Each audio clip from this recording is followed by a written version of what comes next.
Bonsoir à tous et bienvenue à notre 14e webinaire. Et aujourd'hui, nous avons la chance d'accueillir M. Sawadro pour animer ce webinaire. Et aussi, nous vous remercions, c'est que c'est un long week-end et d'avoir accepté de vouloir participer à ce webinaire. Bonsoir, chers tous.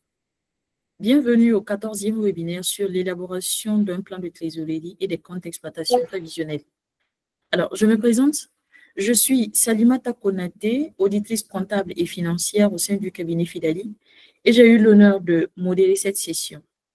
Ce soir, nous allons explorer ensemble les outils essentiels pour anticiper et gérer la trésorerie de votre entreprise, ainsi que prévoir ses résultats financiers sur une période donnée. Nous aborderons les concepts clés de la trésorerie, les étapes pour élaborer un plan de trésorerie prévisionnel et comment construire un compte d'exploitation prévisionnel. Il est donc important de savoir que ces outils sont indispensables pour évaluer la viabilité de votre entreprise, identifier les besoins en financement et prendre des décisions stratégiques éclairées. À cet effet, cette session se développera en deux étapes. La première pour la présentation du formateur et la seconde pour les questions-réponses. Par ailleurs, afin d'éclairer notre lanterne sur cette thématique, nous allons donc laisser la parole à M. Bouraïma Sawadogo, expert comptable, diplômé, associé gérant de Fidali. J'espère que cette session sera aussi édifiante pour chacun de nous. Merci et je vais appeler ici là M. Bouraïma Sawadogo. Bonsoir à tous. Comme Mademoiselle Konaté l'a dit, c'est un privilège, c'est un plaisir pour nous de vous recevoir ce soir chez nous, dans le cadre, bien entendu, du Café des Alliés, pour échanger autour d'une problématique importante qu'est la planification en matière, bien entendu, d'exploitation et en particulier sur les aspects de trésorerie. Il faut dire que ce thème, nous l'avons choisi ensemble pour la simple raison que de plus en plus, nous avons des requêtes de comptables, de financiers, de trésoriers d'entreprises, de porteurs de projets aussi, qui d'une manière ou d'une autre se sont retrouvés à être confrontés à une requête de la part de leur trésorier ou de leur banquier dans le cadre non seulement des besoins en financement, mais aussi en lien. Donc, je disais qu'on ne peut pas faire de plan de trésorerie sans préalablement dégager les éléments de trésorerie liés à l'exploitation. C'est pour ça qu'il est important d'élaborer d'abord un compte d'exploitation prévisionnel. Et lorsqu'on parle de compte d'exploitation prévisionnel, il est évident que généralement, nous parlons de données historiques. En comptabilité, quand on fait allusion ou quand on parle de données historiques, on fait allusion, bien entendu, à des états financiers qui ont été produits et qui couvrent des périodes passées. Quand vous faites votre bilan, votre compte de résultat, votre afflux ou des notes, les notes et tout ceci qui constitue les états financiers sont relatifs à des exercices déjà clos ou en tout cas à une période déjà échue. Par contre, lorsqu'on parle de compte d'exploitation prévisionnelle, il est évident que nous nous inscrivons dans la dynamique de la postérité. Donc, c'est une perspective, c'est une prévision. C'est pour ça que le compte d'exploitation prévisionnelle va aller dans le sens d'une anticipation de tout ce qui est attendu par l'entité en termes de produits, en termes de charges, pour pouvoir dégager la tendance du résultat et envisager une politique d'optimisation. Déjà, en interne, sans qu'un partenaire externe ait à demander un compte d'exploitation prévisionnel, c'est important pour les décideurs de travailler à avoir une vue sur la perspective du résultat. Et dès lors qu'on a une vue sur la perspective du résultat sur la première année ou sur les mois, sur les trimestres, ainsi de suite, sur les 2 ans, les 3 premières années, etc., la cadence, là, on va le voir tout de suite. Ça permet déjà de voir dans quelle mesure, sur quel levier nous devrions bien entendu agir pour pouvoir améliorer la dynamique de la performance. Est-ce qu'il faut travailler par anticipation à ajuster sur les charges en termes de charges salariales, en termes de charges de structure, consommation d'électricité, consommation d'eau, etc., ou de quelle manière nous pouvions créer les conditions pour que le résultat anticipé soit à un bon niveau. Donc là, c'est l'intérêt déjà d'aller dans le sens, bien entendu, de la planification ou en tout cas des projections en lien avec l'exploitation. Et donc, le rôle du compte d'exploitation prévisionnelle, c'est a priori que nous soyons en mesure d'estimer les charges et les produits sur la période retenue, si c'est une période de 3 mois, de 6 mois, de 1 an, de 12 mois, ainsi de suite, coller au budget global ou même dissocier du budget. Parce que la budgétisation classique, là, elle n'est pas dans la culture de toutes les entités, il y a des entités qui n'ont pas une politique allant dans le sens de créer ou d'élaborer des budgets chaque année. Et donc, dès lors qu'on n'en élabore pas, on devrait, si nous avons besoin d'un compte d'exploitation prévisionnelle, aller dans un sens déconnecté. Par contre, si nous sommes dans un environnement où nous budgétisons, nous avons déjà des bases et donc dans les budgets-là, nous pouvons dégager un compte d'exploitation prévisionnelle. Et comme on l'a aussi dit, le deuxième rôle, c'est que le compte d'exploitation prévisionnelle va nous permettre d'anticiper sur la performance, donc la rentabilité potentielle en lien avec les périodes à venir et donc de décider de qu'est-ce que nous ferions pour améliorer cette performance-là ou sur quoi nous porterons une attention particulière pour éviter qu'il y ait des dérives et que nous puissions dévier de cette trajectoire qui aurait permis d'atteindre les niveaux de performance que nous avons promis aux parties prenantes. Il est évident aussi que lorsqu'on élabore ce genre de documents, c'est un outil de communication. C'est un outil de communication interne, mais aussi externe. Interne, comme on l'a dit, parce que ça sert de base décisionnelle, ça sert de base de pilotage. Externe, pour la simple raison que nous avons des actionnaires auprès desquels ou avec lesquels nous devrions communiquer ou que nous pourrions avoir à communiquer sur la perspective de la performance et donc du résultat et voir des dividendes à servir. Externe pour la simple raison que nous pouvions solliciter des concours auprès de certaines entités qui peuvent exiger que nous produisions un compte d'exploitation prévisionnelle assorti d'un plan de trésorerie afin qu'elle puisse s'assurer que globalement les cash flows que nous dégageons sont à même de couvrir les implications du financement que nous sollicitons. Externe pour la simple raison que parfois nous avons des dossiers d'agrément. Quand vous voulez créer une banque, vous voulez créer une microfinance, vous voulez créer une société de gestion de PCVM, vous voulez créer une SGI, etc. Dans le cadre de cette documentation-là, il est souvent exigé que nous puissions aller dans le sens global du modèle financier. Donc, dans le modèle financier, il y a la partie compte d'exploitation prévisionnelle. Il est aussi évident que lorsqu'on l'a, ça permet, comme je l'avais dit, d'assurer un bon suivi et une optimisation de la performance de l'entité. Qu'en est-il du plan de trésorerie? À la base, quand on élabore un plan de trésorerie, puisque le plan de trésorerie, on l'inscrit dans la continuité du compte d'exploitation prévisionnelle, puisque le compte d'exploitation prévisionnelle, il s'arrête au résultat net. Mais le plan de trésorerie veut aller dans le sens du résultat, du moins de la trésorerie finale.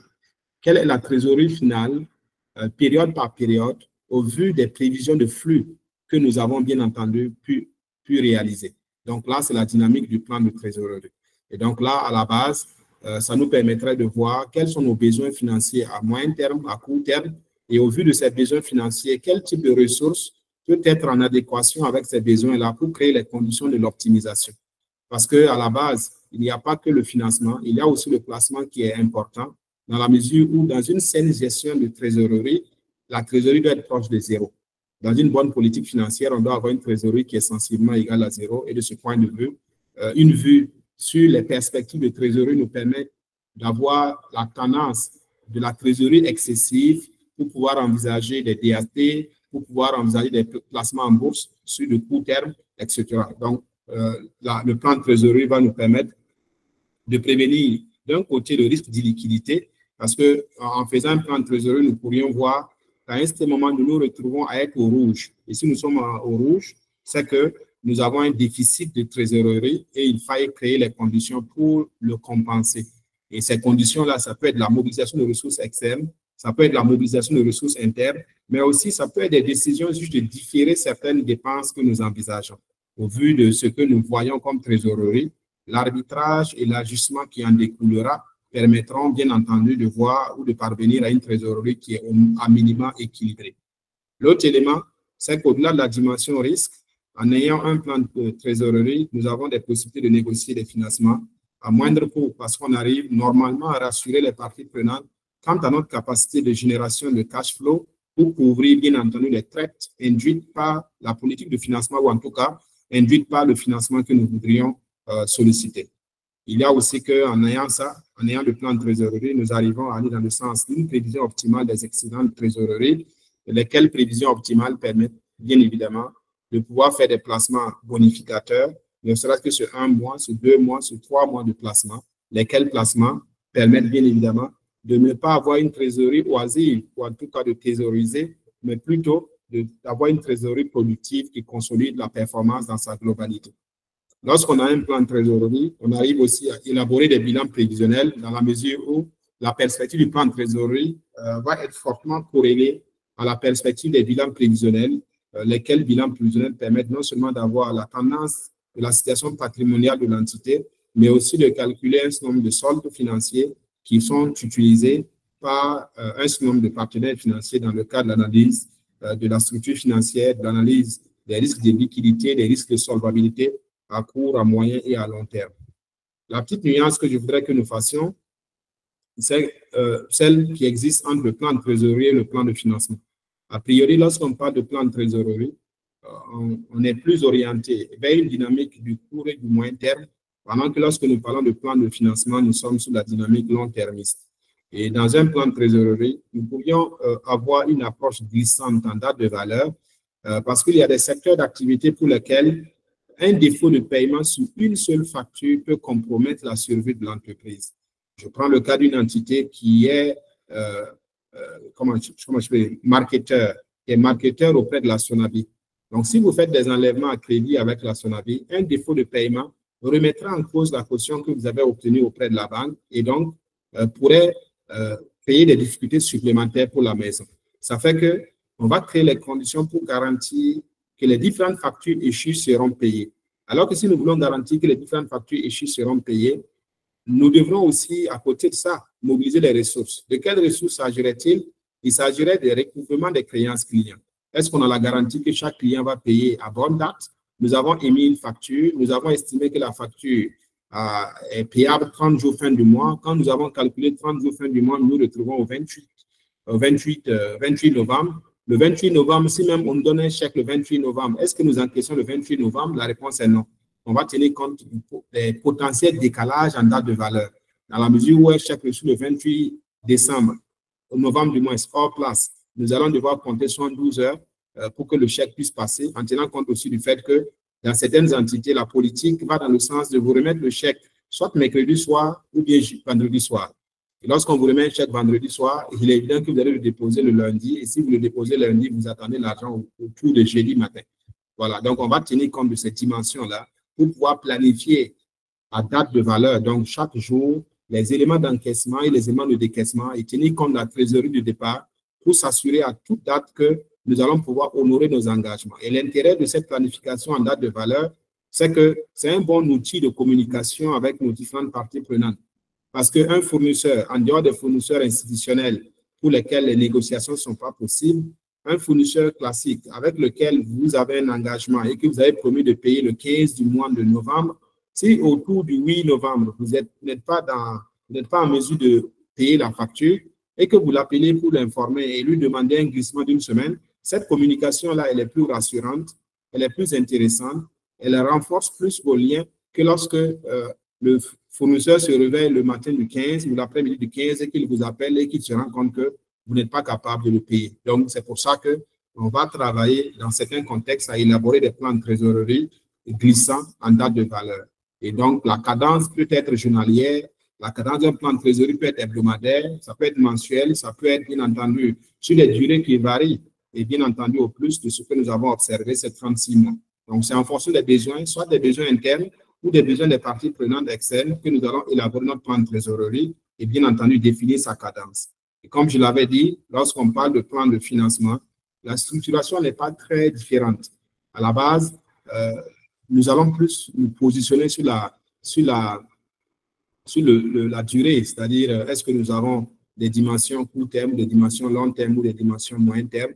On va plus se positionner sur cette logique-là en lien avec la différenciation entre le plan de trésorerie et le plan de financement. Parce qu'en termes d'esprit, en termes de structuration, on peut utiliser des mots différents, on peut utiliser des conceptions ou des combinaisons différentes, mais in fine, on aboutit quasiment au même résultat parce que ce que nous voulons voir, c'est la trésorerie finale et laquelle trésorerie finale pour qu'on puisse identifier l'orientation ou en tout cas en termes de tendance, est-ce que nous avons une trésorerie négative ou positive et quel ajustement il faille envisager. Donc, c'est ce qu'on peut dire, bien entendu, du plan de trésorerie. Le compte d'exploitation, de façon concrète, quand on l'élabore, on s'appuie sur un certain nombre de principes. À la base, il n'y a pas un cadre réglementaire qui va nous exiger tel ou tel principe, mais la bonne pratique nous ramène bien entendu à un certain nombre de principes que sont la prudence, la continuité d'exploitation, la cohérence et la spécialisation des exercices. Lorsqu'on parle de prudence, La dynamique voudrait que nous travaillions, bien entendu, à éviter d'anticiper des revenus excessifs ou des charges sous-estimées.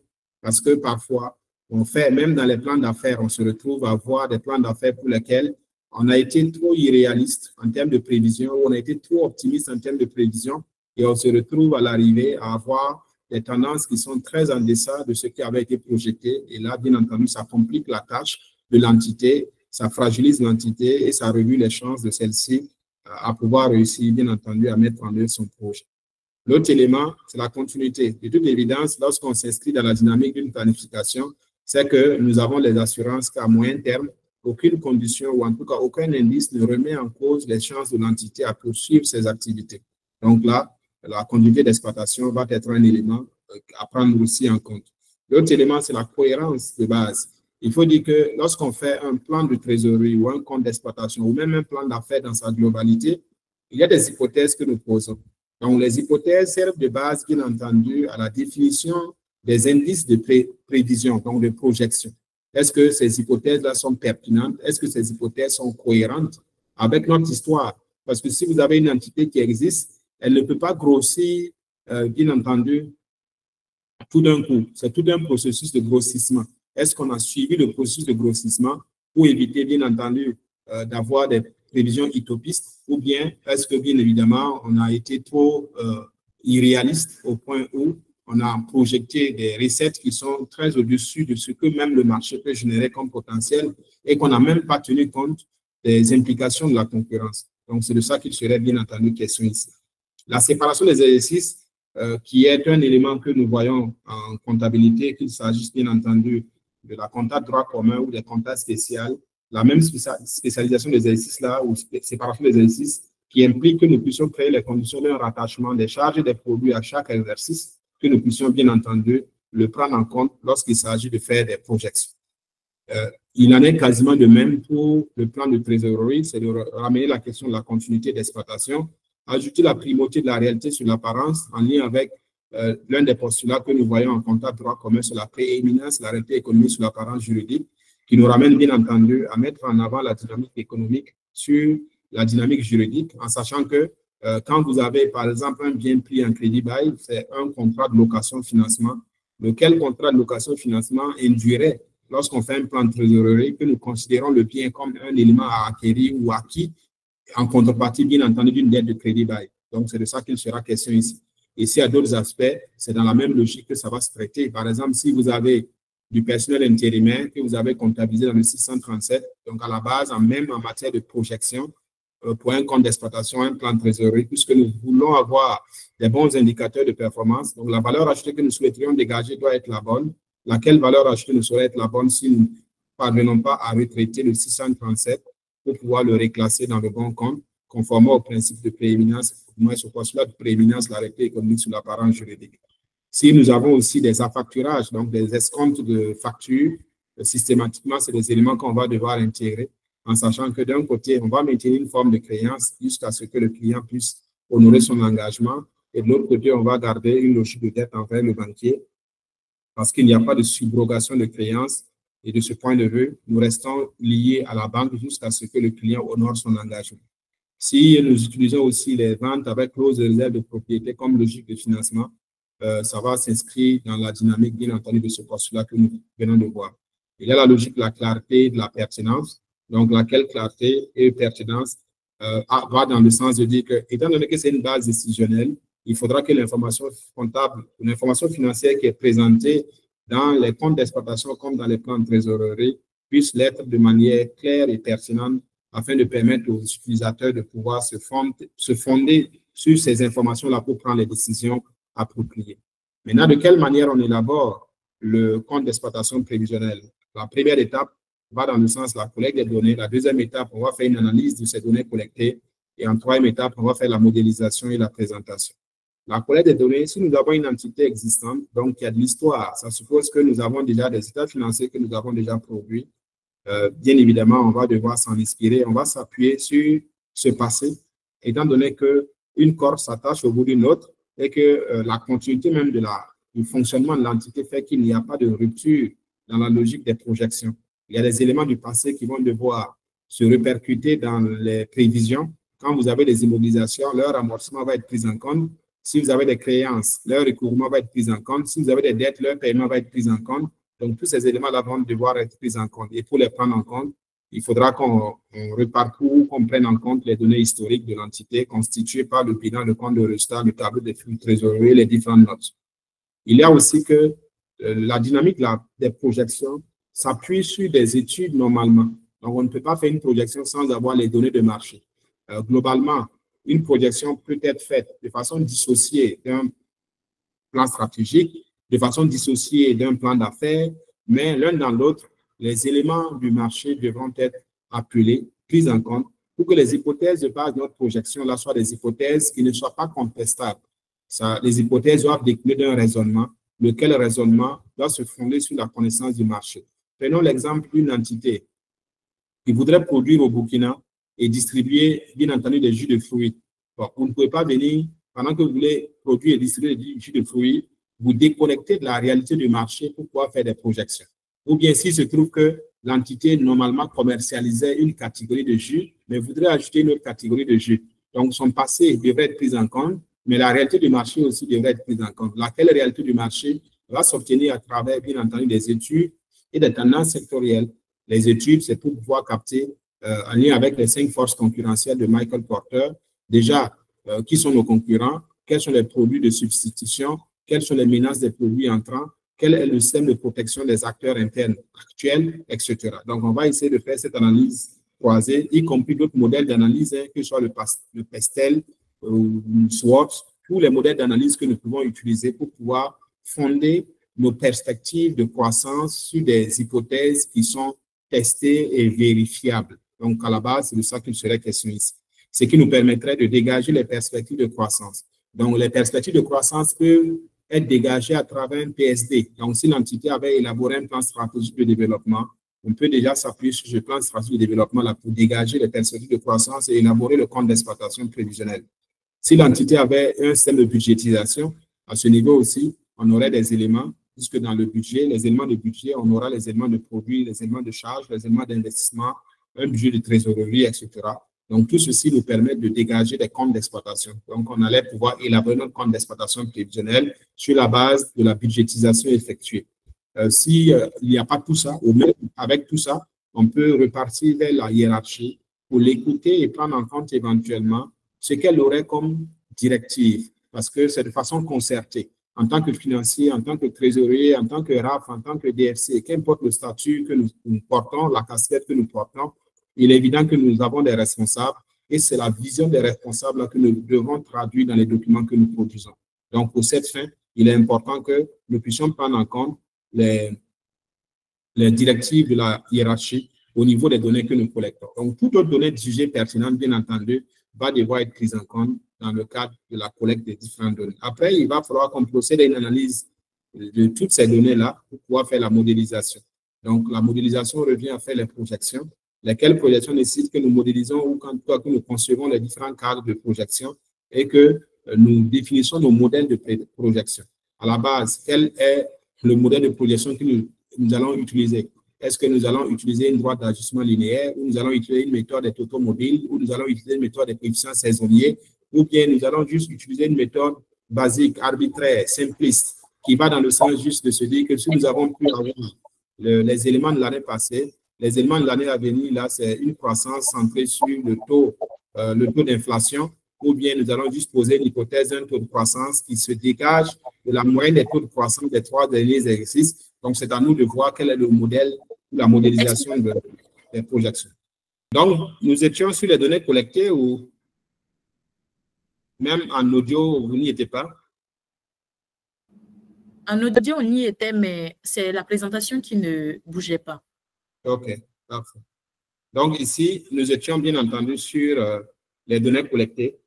Donc, pour les données collectées, je vous disais qu'il y avait plusieurs sources. À la base, les données historiques. Ensuite, les éléments liés au marché. Et après, les perspectives de croissance de l'entité à recueillir sur la base du PSD, à recueillir à travers les budgets s'ils ont été élaborés, à recueillir à travers les échanges que nous aurions avec la direction générale. Donc, ça, c'est le premier, les éléments afférents aux données collectées. Et comme je l'ai dit après, il faudrait faire l'analyse et la modélisation. Donc, la projection sur quel... Oui. Nous ne recevons pas très bien. L'écran n'est pas en plein. C'est bon? Voilà, c'est bon maintenant. L'audio, vous m'entendez? Oui, on entend très bien. Donc, je disais que pour la modélisation, c'est à nous de choisir notre modèle. Est-ce qu'on va faire un modèle basique, allant dans le sens simplement de définir des taux de croissance? C'est lesquels taux de croissance s'appuient sur l'histoire ou bien notre expérience? Ou bien est-ce que nous allons utiliser des modèles éprouvés, que ce soit des coefficients saisonniers, des droits d'ajustement linéaires, des taux mobiles? C'est à nous de voir quel est le modèle qui sied au bout du contexte et des informations disponibles. Donc, sur cette base, on va faire bien entendu les différentes projections pour avoir les charges futures, les produits futurs, les investissements futurs, les financements projetés, etc., pour pouvoir élaborer que ce soit le compte d'exploitation, que ce soit le plan de trésorerie. Et là, dès lors que nous avons fait la modélisation, c'est à nous de dégager le format sur lequel nous allons communiquer avec les principales parties prenantes. Est-ce que nous allons envisager un format juste Excel parce que le banquier a demandé un format Excel? Est-ce que nous allons aller dans le sens d'un format Word parce que le compte d'exploitation s'inscrit dans le cadre d'un modèle financier global, donc un plan d'affaires? Ou est-ce que nous allons produire un modèle PPT, donc PowerPoint, parce que nous devrons faire un speech pour pouvoir faire une présentation devant un conseil d'administration ou en tout cas devant une structure de financement, etc. Donc, les principales sources d'information, comme on l'avait dit, il y a des éléments qui sont liés aux éléments internes, donc les états financiers. Il y a les éléments qui sont liés au marché, il y a les différentes projections. Et puis, on peut aussi recourir à un avis d'experts. Donc, il y a des analystes financiers, il y a des spécialistes sectoriels avec lesquels on peut échanger de façon formelle ou informelle pour pouvoir recueillir leur avis, prendre en compte, bien entendu, leur expertise et leur expérience dans la validation des modèles que nous avons définis et des projections qui en découlent. Pour l'élaboration du plan de trésorerie, c'est exactement la même chose comme démarche parce que, comme je vous l'avais expliqué, le plan de trésorerie, normalement, s'inscrit dans la continuité du compte d'exploitation. Et si on l'inscrit ainsi, il est évident qu'après, ce qui nous intéresserait, c'est de pouvoir aller dans le sens de pouvoir dégager la trésorerie finale. Et ça, c'est une trésorerie finale de base. Dès lors qu'on a une trésorerie finale de base, la question suivante, c'est de voir est-ce qu'il n'y a pas nécessité d'ajuster cette trésorerie-là au vu de sa tendance. S'il se trouve que vous avez une trésorerie qui ne correspond pas à ce que vous voulez, ça veut dire que la trésorerie est négative sur quasiment toute la période, sur la base des premières projections. Il va falloir qu'on regarde, est-ce qu'on a juste les éléments liés à l'exploitation pour améliorer la CAF, ou est-ce qu'on a juste les éléments liés à l'investissement, ou est-ce qu'on a juste les éléments liés au financement?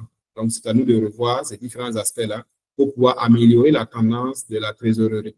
Parce que laquelle tendance peut être améliorée juste en revoyant même la durée d'un financement. C'est-à-dire qu'on avait projeté un financement de 14 mois ou de 18 mois. On s'est rendu compte qu'il fallait mieux étaler pour que les flux de trésorerie, donc les décaissements induits, les traites soient amoindris. Donc, si on veut amoindrir les traites, il faudra qu'on rallonge la durée de crédit à 36 mois. Et quand on a fait la rallonge, on s'est rendu compte que maintenant notre trésorerie est équilibrée. Ou bien, c'est même une source de financement ou le mode de remboursement. C'est-à-dire qu'au-delà même des questions de durée, il fallait qu'on aille dans le sens d'un remboursement in fine. Donc, tout ça, c'est des éléments d'arbitrage qui vont bien entendu influer sur le plan de trésorerie que nous allons élaborer. Donc, on fait d'abord le plan de trésorerie. À la suite de cela, sur la base des éléments que nous avons comme perspective, si elle ne nous convient pas, on va travailler à procéder à un ajustement pour que tous les éléments qui étaient au rouge puissent revenir, bien entendu, au vert. Et là, les sources d'information sont exactement les mêmes. Voilà, c'est quasiment les mêmes sources d'information que nous allons utiliser. En termes de modèle, lorsqu'on parle de compte d'exploitation, a priori, à moins que le partenaire ait son canevas, on renvoie généralement au modèle du compte de résultat que nous avons dans l'alias des états financiers SISCOADA, si nous sommes dans une entreprise qui est concernée par le droit commun. Et là, la structuration permet de dégager déjà les soldes intermédiaires de gestion et de procéder à des analyses de performance prévisionnelles. Donc là, si nous voudrions le présenter sous l'angle de ce que nous avons en modèle SISCOADA, il allait se présenter simplement comme ça. À défaut, dans une autre logique, c'est simplement d'aligner tous les éléments de produit, tous les éléments de charge, de faire la différence entre les produits et les charges pour dégager le résultat avant impôt, de calculer l'impôt pour avoir un résultat net. Donc, on peut aller dans ce sens-là. L'autre élément sur lequel on peut attirer mutuellement votre attention, c'est lié aux éléments hors activité ordinaire. Il faut dire que dans la logique, les éléments hors activité ordinaire sont des éléments exceptionnels. Et en tant qu'éléments exceptionnels, ça veut donc dire que ce pas des éléments qu'on peut prévoir. Et comme on ne peut pas les prévoir, on ne va pas les prendre en compte normalement dans un compte d'exploitation. Et quand vous regardez les modèles de rentabilité financière centrés sur l'effet de levier, vous allez voir qu'on va occulter les aspects afférents aux hors activité ordinaire. Quand même on fait une analyse financière, on va occulter les éléments liés aux hors activité ordinaire pour la simple raison que ce pas des éléments sur la base desquels on peut se fonder pour se projeter, puisqu'on n'est pas certain que ça puisse se réaliser. Un plan de trésorerie, comme je l'avais aussi dit, il y a plusieurs modes ou modèles de présentation. Vous pouvez les présenter dans le sens de mettre en évidence déjà les encaissements et après les décaissements. Donc, quand on dit encaissement, les encaissements, c'est tout ce qu'il y a comme encaissement. Hein. Déjà, les encaissements, on peut aussi les structurer en éléments d'exploitation et en éléments hors exploitation. Donc, en éléments d'exploitation, les encaissements liés à l'exploitation, ce sera le chiffre d'affaires. Bien entendu, plus ou moins la variation du besoin en fonds de roulement. Là, c'est une façon de présenter. Il y a d'autres façons de présenter, bien entendu, que nous allons explorer.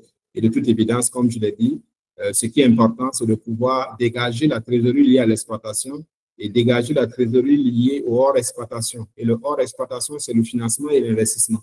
Dès lors qu'on a ces trois dynamiques de la trésorerie, on peut avoir une trésorerie finale. Et dès lors qu'on a une trésorerie finale, on peut déjà, du moins, on a un écart de trésorerie. Donc, il y a la différence entre, ou du moins la somme des trois trésoreries. On va ajouter la trésorerie initiale pour pouvoir avoir une trésorerie finale. Donc là, un plan de trésorerie tracé ou en tout cas conçu sur une base mensuelle se présenterait comme je viens de l'afficher. Après, comme on l'avait dit, vous m'entendez? Oui, nous vous entendons. OK. Après, comme je l'avais dit, on peut avoir un plan de financement. Donc, le plan de financement, il n'est pas très loin du plan de trésorerie en termes de tracé. Néanmoins, on va aller plus dans la logique d'emploi ressources. Et lorsqu'on parle d'emploi, les emplois, c'est tout ce qu'il y a comme décaissement. Donc, on a des décaissements qui sont liés à la politique de financement, donc les dividendes. On a des décaissements liés à la politique d'investissement, donc les acquisitions d'immobilisation. On a les décaissements liés à la politique de financement, donc les remboursements d'emprunts. On a les décaissements supplémentaires liés à la politique, ou moins liés à l'exploitation, donc le financement de la variation du besoin en fonds de roulement lorsqu'on a un BFR. Et côté ressources, on va commencer par la principale ressource liée à l'exploitation, donc la CAFG, les éléments de désinvestissement, donc les cessions d'immobilisation, la mise en place de financement débloquable. Donc, si on a des financements qui induisent des décaissements, parce que si vous avez des cautions, voilà, ce n'est pas des financements, donc c'est des engagements par signature, lesquels engagements par signature n'influent pas directement de cette manière-là sur la trésorerie. Donc, vous avez la variation du besoin en fonds de roulement lorsqu'il s'agit d'un excédent et ça nous permet de dégager un écart annuel des ressources sur les emplois et on ajoute la trésorerie initiale pour pouvoir avoir bien entendu la trésorerie finale.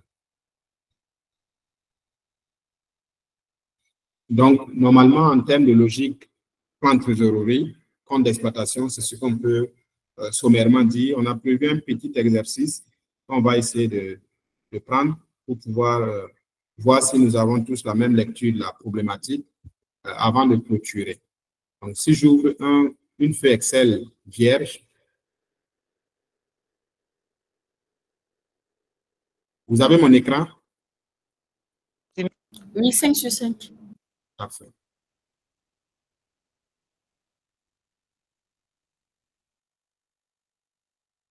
Donc, on va prendre le cas d'une entité commerciale. On nous a dit ici qu'il y a une société qui a décidé de réaliser un projet d'investissement dont les caractéristiques sont les suivantes. On a les conditions d'exploitation, chiffre d'affaires 25 millions avec une augmentation de 10% l'an. La marge sur coût variable est de 40% du chiffre d'affaires. Les coûts fixes hors amortissement s'élèvent à 8 millions. En termes d'équipement, on a le plan d'investissement et on a d'autres informations complémentaires. Donc, je vais concevoir le compte d'exploitation. Donc, pour concevoir le compte d'exploitation, ici, je vais prendre les éléments. Je vais mettre les années, donc c'est 1, 2, jusqu'à 5. Et là, ici, j'ai le chiffre d'affaires.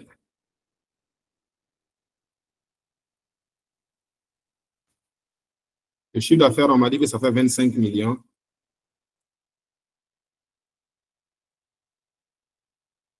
« 25 millions avec une augmentation de 10% là. Et la marge sur coût variable est de 40%. Donc, chiffre d'affaires, 10% de croissance là. Donc, multiplié par 1,1.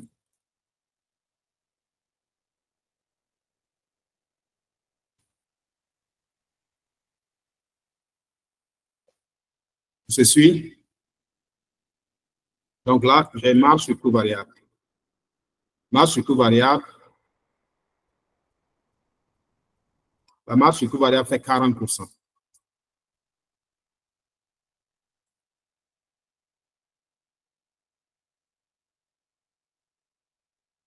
Après, j'ai ici les autres charges fixes hors amortissement. Ici, coût fixe hors amortissement, 8 millions.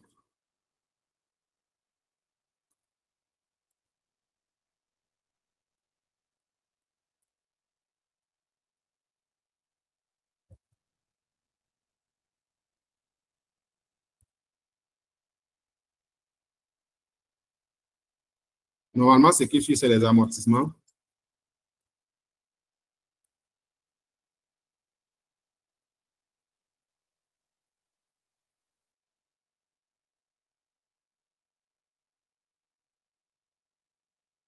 Et pour pouvoir avoir les amortissements, il faudra que je puisse concevoir le tableau d'amortissement. Donc ici, je vais concevoir un tableau d'amortissement. Donc ici, j'ai les éléments. Équipement.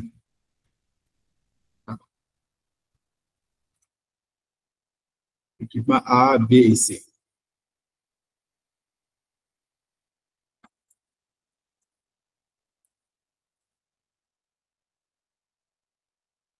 Donc là, 1, 2, 3, 4.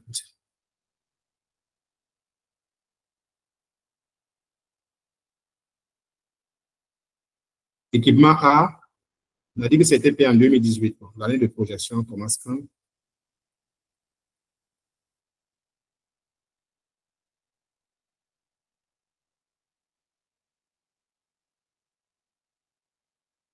2018, c'est la première année.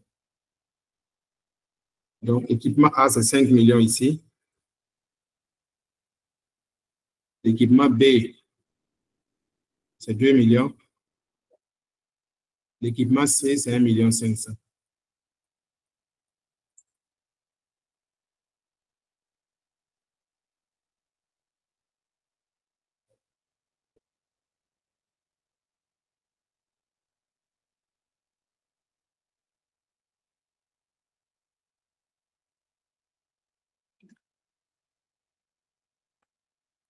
Donc là, je vais calculer les dotations.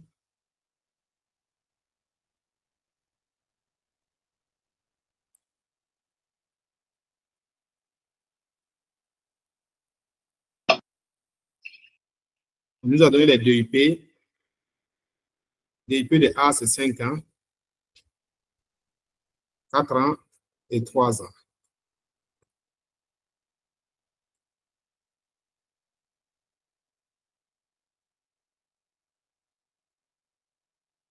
Donc, les dotations.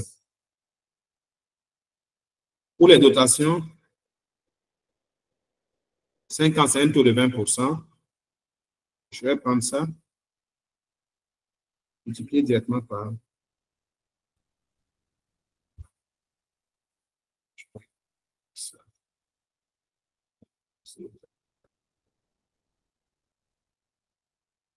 100 divisé par 5.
Donc là, nous avons les dotations. Donc, je reviens ici, les amortissements, donc les dotations aux amortissements.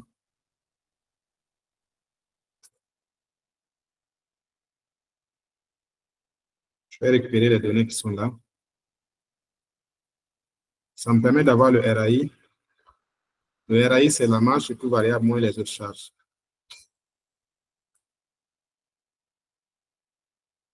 Est-ce qu'on se suit jusqu'à présent?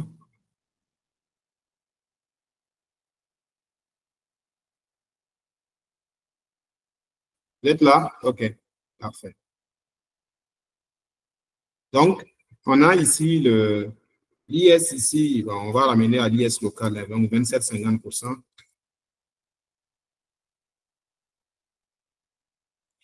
Donc, 27,5% d'IS.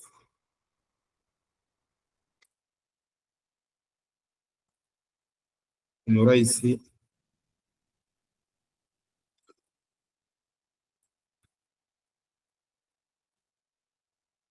et le résultat net.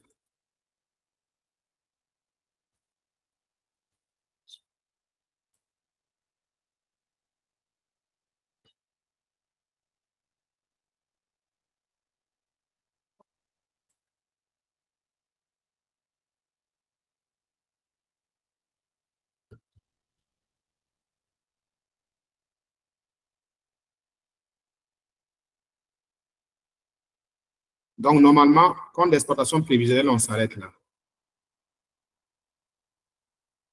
Et après le compte d'exploitation prévisionnelle, on doit enchaîner avec le plan de trésorerie.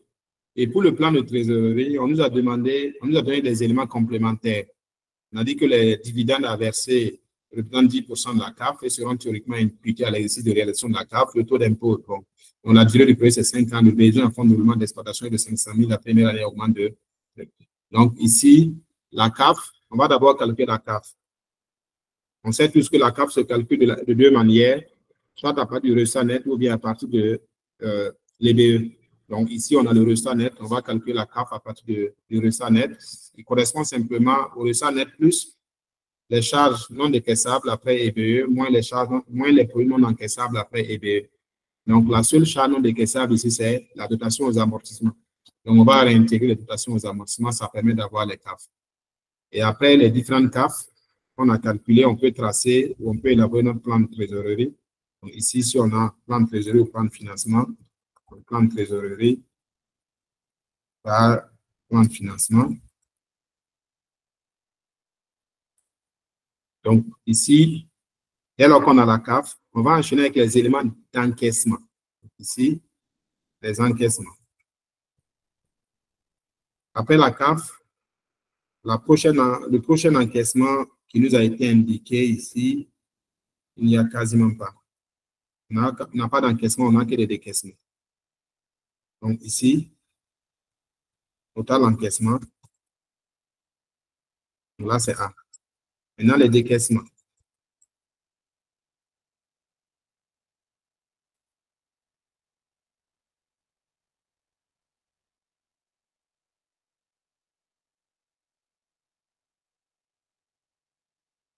Pour les décaissements, on a les acquisitions d'immobilisation. Les acquisitions d'immobilisation en lien avec le plan d'investissement. Le plan d'investissement, il avait été fourni ici. Donc, on a les différentes immobilisations acquises qui sont indiquées là-dedans. Donc, les trois équipements. Après, nous avons la variation du besoin en fonds de roulement.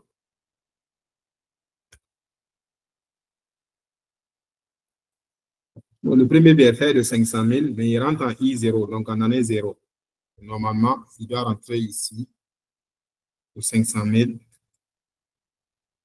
Et ce qui nous intéresse, c'est son accroissement, ça fait 50 000 là.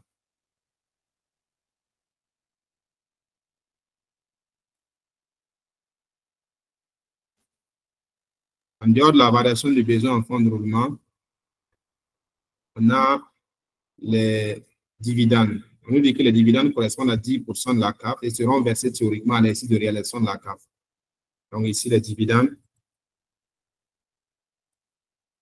ils correspondent à 10% de la CAF, versés théoriquement à l'exercice de réalisation, donc 10% ici.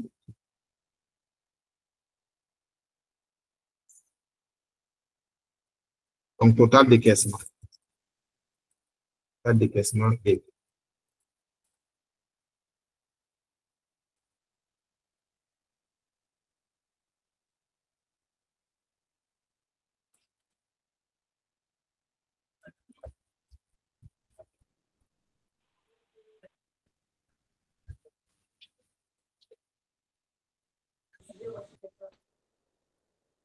Donc, après les décaissements, on a excédent ou déficit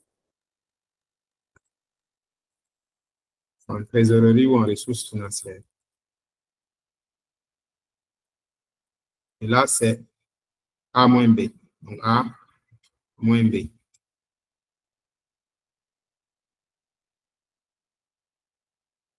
Nous avons une trésorerie initiale et puis une trésorerie finale.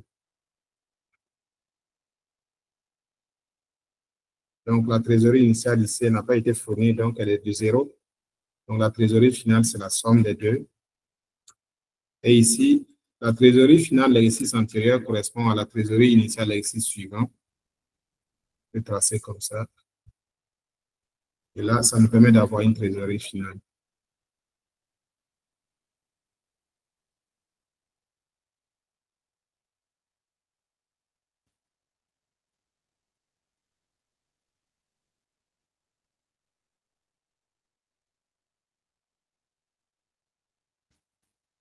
Donc, déjà pour le premier niveau, c'est ce à quoi nous parvenons en plan de trésorerie, plan de financement.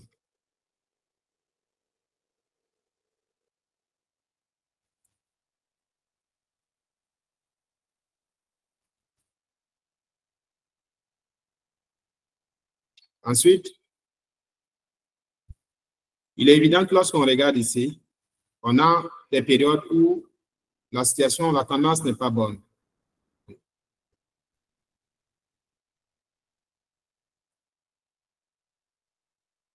Donc, toutes les périodes qui sont en rouge sont les périodes pour lesquelles la trésorerie est négative. Et donc, on ne peut pas rouler au rouge. On reviendra au vert en 2021, mais il faut vivre pour atteindre 2021. Ce qui veut dire qu'il faut qu'on crée les conditions déjà pour positiver la trésorerie. C'est aussi l'intérêt de la projection.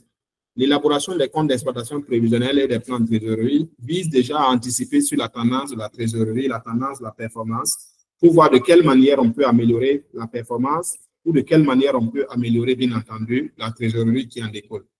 Donc ici, nous voyons là que notre trésorerie n'est pas bonne. Donc on va devoir créer les conditions concertées d'un ajustement de cette trésorerie-là. Et donc ici, on nous dit que pour équilibrer l'ébauche du plan, les dirigeants de l'entité ont pris les décisions suivantes. D'abord, un emprunt indivis au début de la première année au taux facial de 10% avec un remboursement in fine sur 5 ans. Une cession d'équipement à la fin de la 5e année pour 500 000, une augmentation de capital au cours de la 2e année d'une valeur de 1 million qui entraînera une augmentation du taux des dividendes de 5% à partir de la 2e année. Et donc là, on doit reprendre pour pouvoir calculer le nouveau compte, du moins rétablir le nouveau compte d'exploitation et puis le plan de trésorerie sur la base des éléments nouveaux obtenus après échange avec la direction générale. On va déjà faire le tableau d'amortissement de l'emprunt indivis. Donc, le tableau d'amortissement de l'emprunt indivis.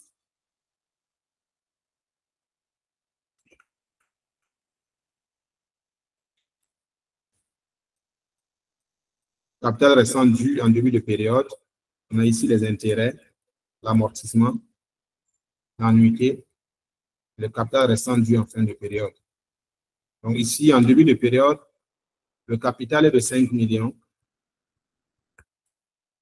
Bon, on nous a donné un taux facial, mais on ne nous a pas donné d'autres éléments, donc on ne se complique pas la tâche. On va donc calculer les taux d'intérêt annuel.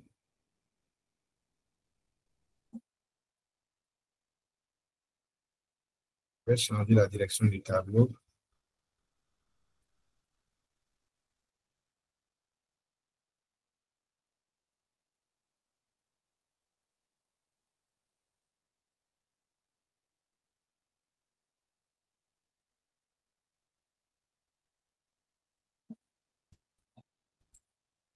Donc, l'intérêt fait 10%. Et normalement, l'intérêt va se prolonger comme ça. Les années, c'est les mêmes années que nous avons ici, en 2018. jusqu'en 2022. Donc, l'amortissement, comme c'est un remboursement in-fine, l'amortissement est égal à 0 sur toute la durée. Et c'est à la dernière année que nous aurons bien entendu un amortissement intégral. Donc,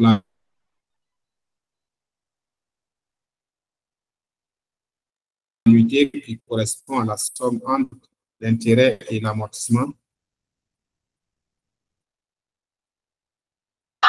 Vous m'entendez? C'est bon? C'est bon maintenant. OK, parfait. Donc, ici, le capital restant dû en fin de période est égal au capital restant dû en début de période moins l'amortissement. Et le capital restant dû en début de période correspond au capital restant dû en fin de période précédente. Donc, voici le tableau d'amortissement de l'emprunt. Sur la base de ce tableau d'amortissement, on peut reprendre notre compte d'exploitation. Donc, ici, je vais reprendre le compte d'exploitation 2. Et dans ce compte d'exploitation, ce qui va changer, c'est qu'il faut que j'ajoute les charges d'intérêt, donc les charges financières. Ici, charges financières. Et les charges financières, on les a calculées ici dans l'amortissement de l'emprunt. Ça fait ici. Donc, le RAI change. Il devra prendre en compte les charges financières.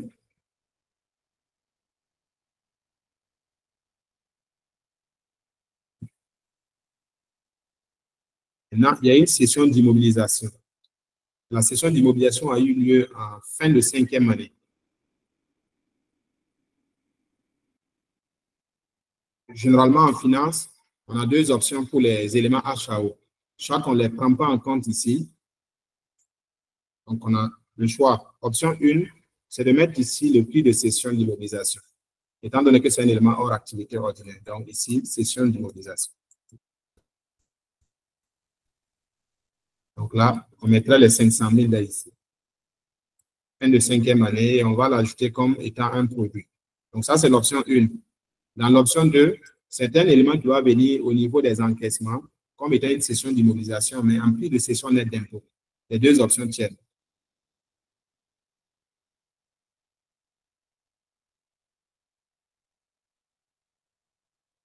Par contre, donc je vais mettre ça en rouge. On va faire les deux options. Donc ça, c'est l'option 1. On va prévoir l'option 2 ici. Donc, finissons avec l'option 1.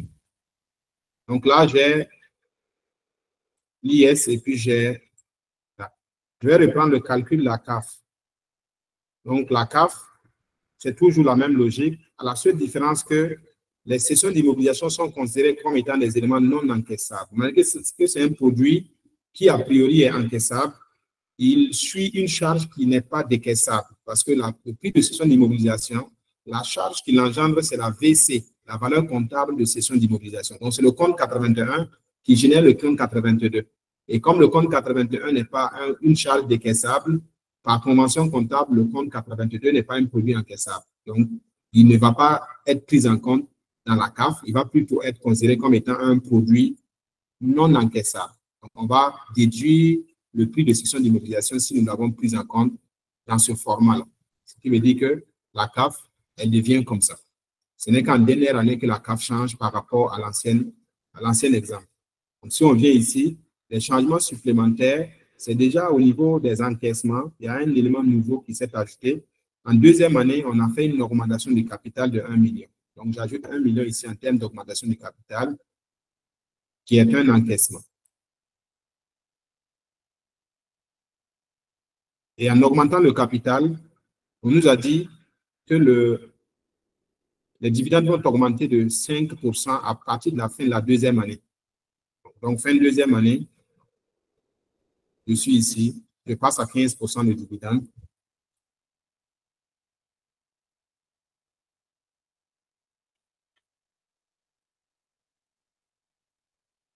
Et il y a la mise en place du crédit qui est aussi un encaissement. Donc là, c'est augmentation du capital. Donc, augmentation du capital. Donc, la mise en place du crédit de 5 millions. Donc, emprunt indivise.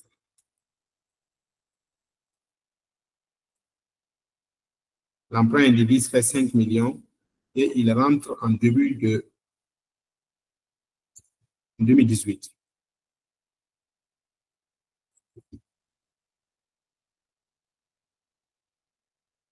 Dès lors qu'on a l'emprunt indemniste, on aura au niveau des décaissements le remboursement de l'emprunt.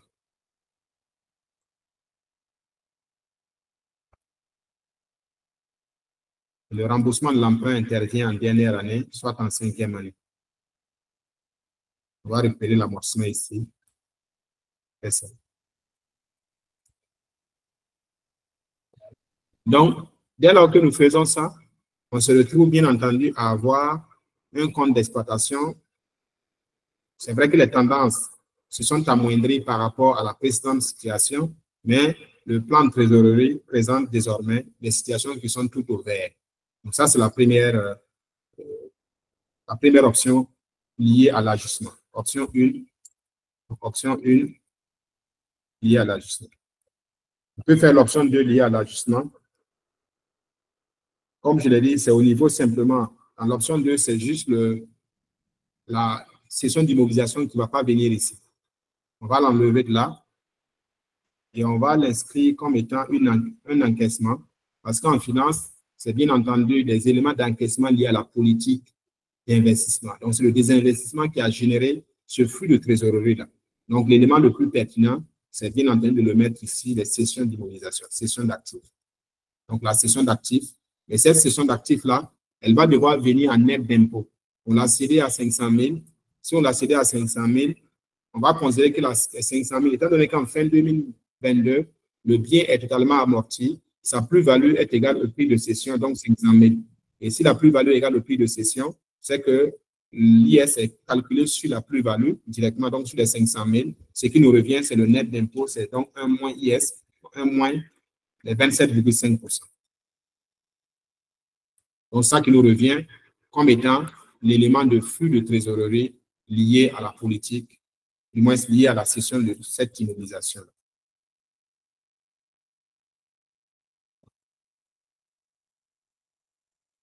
Donc, on va aboutir à cette réalité-là. On peut vérifier s'il y a des distorsions. Et bien entendu, la différence va se faire voir à la fin ici. Donc, voici ce qu'on peut dire des éléments afférents au compte d'exploitation plan de trésorerie. Comme je l'ai dit, si je veux faire un plan de trésorerie en date de valeur, je vais changer le modèle. Ça veut dire que je vais revenir prendre, parce que là, on est allé, je reprends le même fichier, je vais faire un plan de trésorerie en date de valeur. Ça veut donc dire que ce que je mets comme produit, je vais les comptabiliser nominativement, individuellement. En ce moment, c'est un plan de trésorerie qui peut être mensuel. Et donc, dans la mensualité, à la place des années ici, je vais devoir mettre 1, donc qui est le premier du mois, jusqu'au 30 du mois. Donc, je mets 1 jusqu'au 30 du mois. Et au lieu de mettre 1 jusqu'au 30 du mois, dans la matrice, il faut tenir compte des jours fériés et des dimanches. Donc, je mets 1 jusqu'au 30. Tout ce qu'il y a comme jour férié et jours non ouvrés, donc tous les jours qui ne sont pas considérés comme des jours de valeur en finance, donc en banque, ces jours-là vont devoir être grisés. Pour déjà que lorsque je fais ma projection en date de valeur, que je tienne compte du fait que quand je compte 24 heures ou 112 heures pour encaisser, je ne tiens pas compte de ces périodes-là.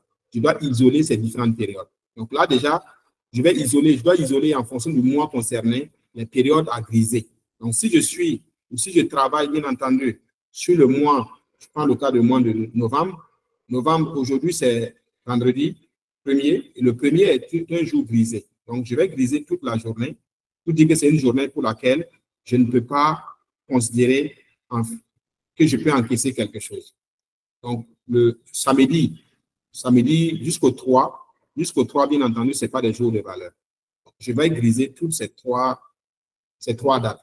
Pour dire que ces 3 dates, je n'encaisse rien, je ne considère rien comme étant un élément que je puisse bien entendu encaisser. Et côté, à ce niveau, je vais considérer là comme étant les recettes, globalement. Et côté recettes, il va falloir que j'inscrive facture par facture. Donc là, je peux mettre facture numéro 00, la 0037 va 2024.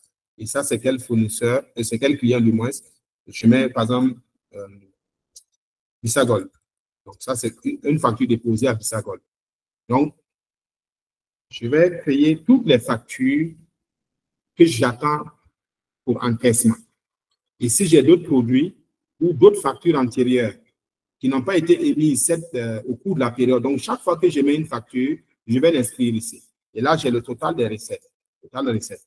Chaque fois que je mets une facture, je vais l'inscrire ici. Puisque je vais avoir une approche date de valeur, chaque fois que je reçois une facture, je l'ajoute ici et je mets sa valeur. Ici, je mets ici le montant.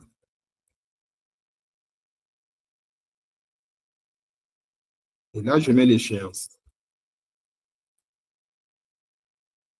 Donc, si je mets une valeur, cette facture est de 10 millions par exemple, l'échéance est 30 jours fin du mois, donc 30 jours. Échéance 30 jours. Je peux mettre une date. Si je mets la date d'échéance, si c'est 30 jours, je considère par exemple que c'est le 30/11 2024.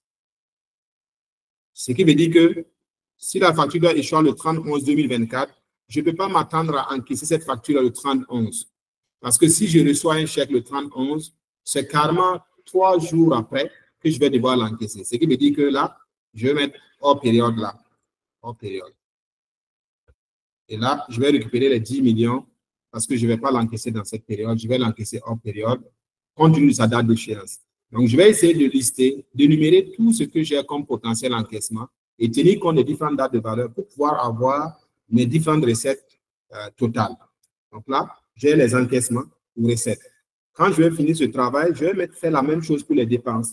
Donc, les différentes factures que j'ai reçues, et chaque fois que je reçois une facture, je vais l'ajouter. Les charges salariales, la facture d'ONEA, la facture d'électricité, toutes les autres factures que je vais recevoir ou que j'ai reçues, bien évidemment. Ce que j'avais reçu le mois passé que je n'ai pas encore payé, je vais les inscrire. Ce que je vais recevoir, je vais les prendre en compte progressivement. Ce qui me permet à la fin aussi de faire la situation de l'excédent. Donc, ici, si j'ai ici les dépenses. Donc, au même titre que je l'ai fait pour les recettes, pour les dépenses, j'en fais autant. Donc, si je fais la situation des différentes dépenses, facture par facture, ça me permet d'avoir non seulement un total des encaissements, total encaissement, et puis ici, total décaissement.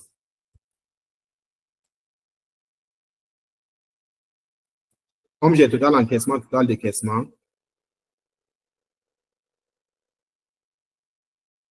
je vais faire appel à la trésorerie initiale, laquelle trésorerie initiale correspond à la trésorerie de fin de période passée pour pouvoir avoir progressivement la tendance de ma trésorerie jusqu'à la fin du mois. Et comme je l'ai dit par anticipation, si je me rends compte qu'il y a une date où je me retrouve en rouge, comme ce qu'on avait vu tout de suite là, je peux appeler un fournisseur pour négocier un décalage. Et s'il valide le décalage, je viens ajuster la position de son montant. C'est-à-dire que ici, j'ai une facture d'un fournisseur que j'ai reçue qui fait 7 millions.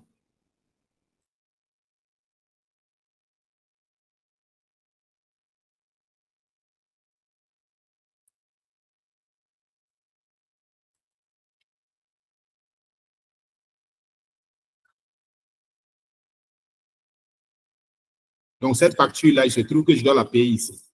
Donc, je dois payer 7 millions à cette date.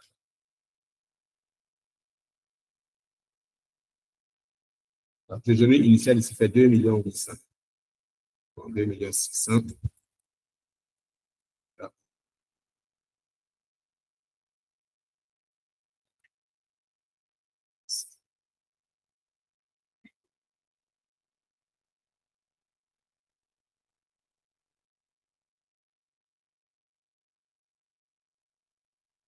D'abord, excédent.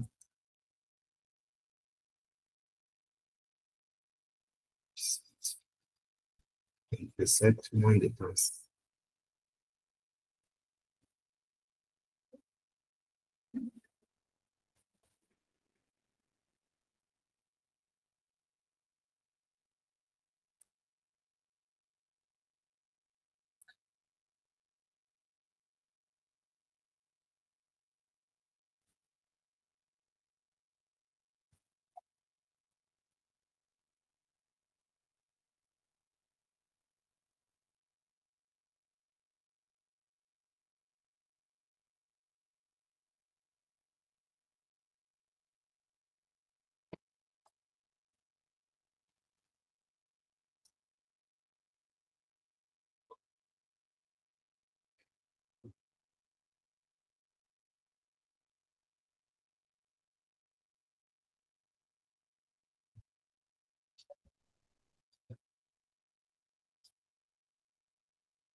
Voilà, donc, vous voyez, j'avais une trésorerie initiale et jusqu'à la date du 5 novembre, je n'ai rien encaissé et je dois payer une facture de 7 millions. Alors que la trésorerie initiale, donc le disponible le matin du 7, c'est 2,6 millions. Si je dois payer, je ne peux même pas payer la facture. Et si je dois la payer, il faut que je demande un dépassement de 4,4 millions en banque. Donc, par anticipation, si j'arrive à renseigner tous les éléments, j'ai la tendance ma trésorerie au quotidien. Et sur la base de cette tendance, ma trésorerie au quotidien, les ajustements nécessaires, je peux le faire dans le sens non seulement de négociation avec mes partenaires financiers, donc je peux demander déjà au banquier, ah tiens, j'ai envoyé une facture, j'ai envoyé un chèque ou j'ai émis un chèque ou je vais déposer un ordre de virement. Je trouve que la situation du compte ne permet pas de faire passer cet ordre de virement-là. Serait-il possible, bien évidemment, que vous nous aidez à le faire passer et on va régulariser dans 3 jours, dans 4 jours, dans 5 jours. Maintenant, la date de régularisation dépend du fait qu'on s'attend à ce que, ici, on encaisse, si l'ISA a négocié qu'ils vont nous faire un paiement partiel de 5 millions. Donc, on s'attend à avoir 5 millions ici. Et si on a 5 millions là,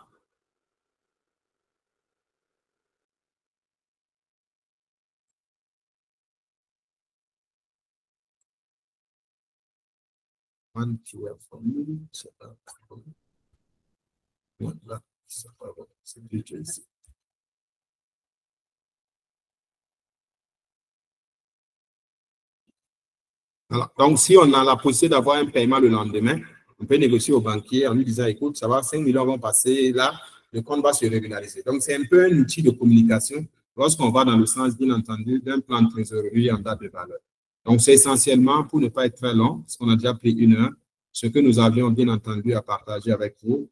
Nous restons à l'écoute. S'il y a des questions, des compléments, nous pourrions bien entendu les prendre avant de clôturer sous votre contrôle.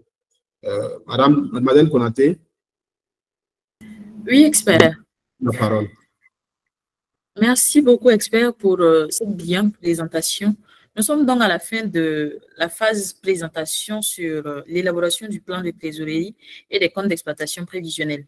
Nous avons parcouru un vaste éventail de sujets essentiels pour comprendre et maîtriser ces outils financiers cruciaux.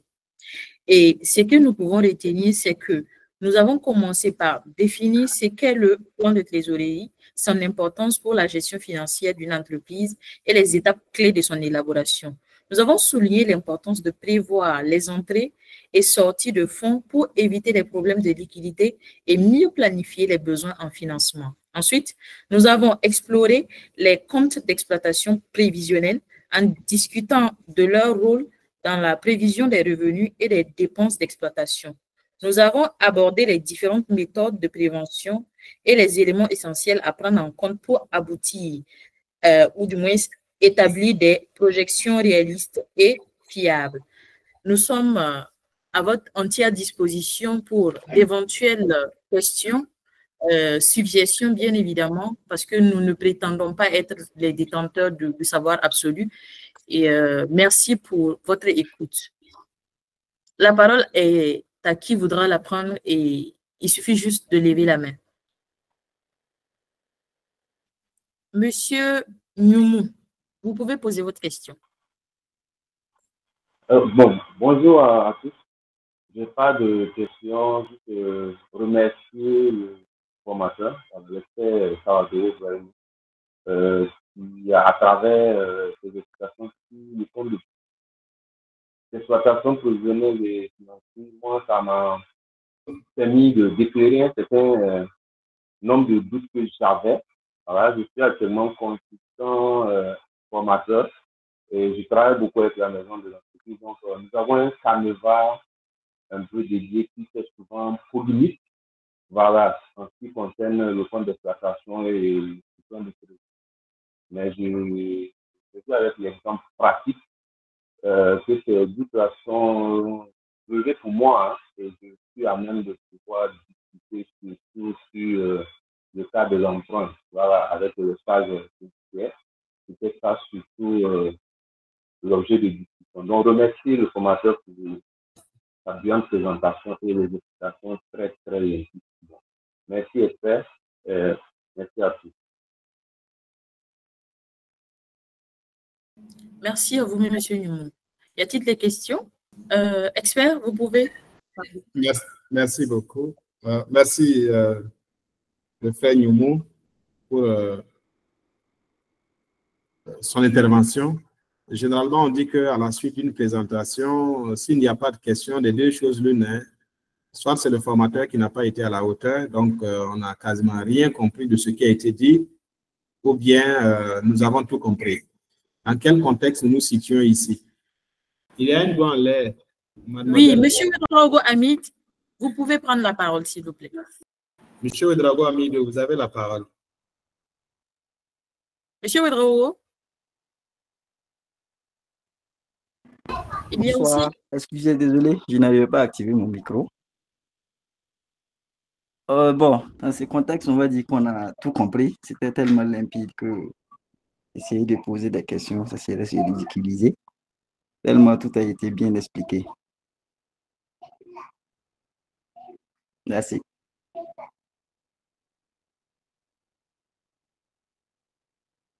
Merci, Monsieur Ouedraogo. Dans le chat, il y a Monsieur Traoré Mustafa qui a posé une question. Je vous la lis. Pour une entité à but non lucratif, la procédure décrite par l'expert peut être mise en place.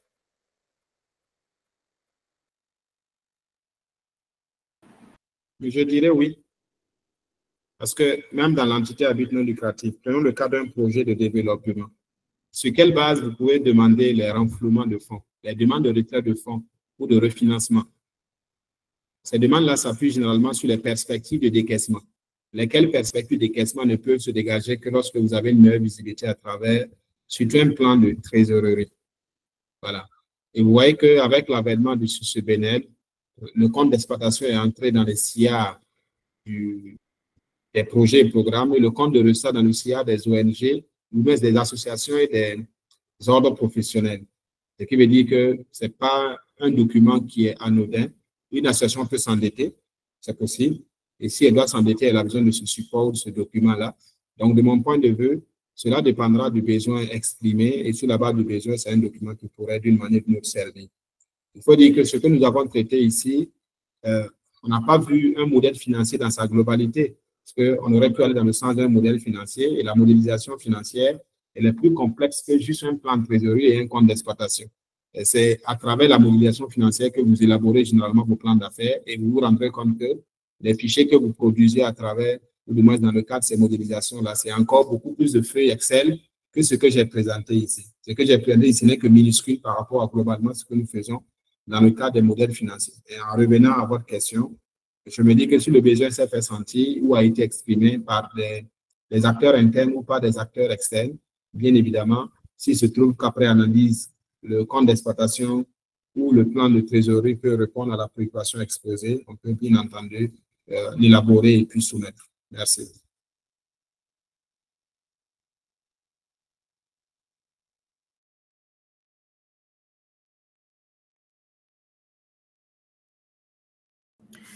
Y a-t-il d'autres questions? Monsieur Traoré, c'est bon?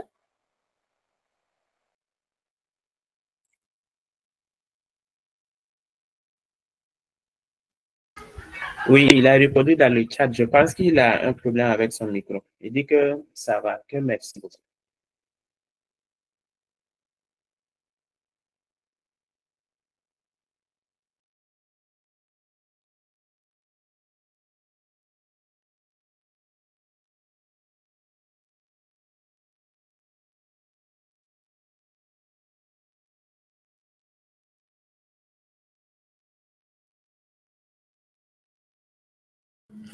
Je pense qu'il n'y a plus de main en l'air.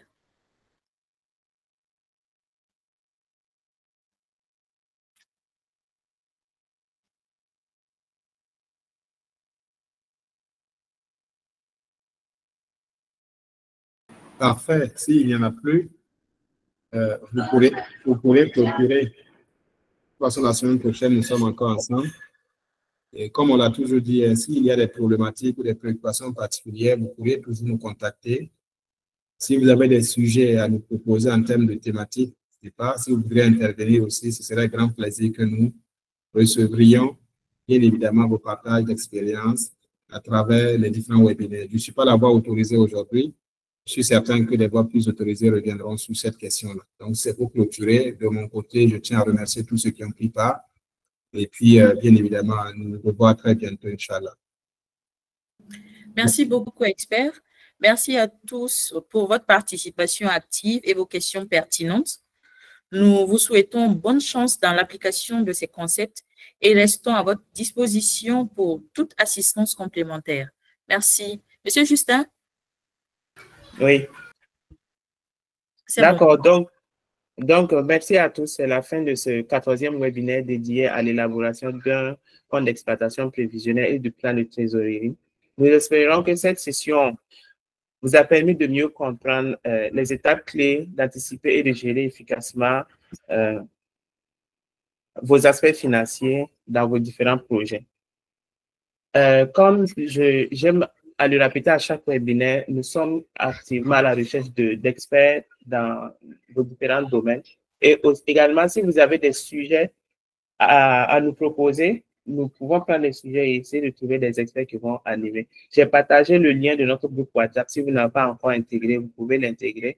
Il y a aussi le numéro de téléphone direct du cabinet. Vous pouvez nous joindre par appel ou par WhatsApp. Et il y a aussi l'adresse email. Si vous avez des sujets à proposer ou si vous-même vous voulez vous proposer en tant que formateur.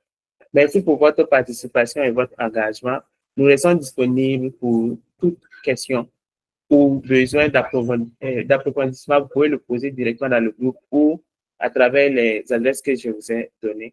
Donc, merci, à très bientôt et on se retrouve la semaine prochaine pour le prochain Café des Amis. Merci et profitez bien de votre long week-end encore.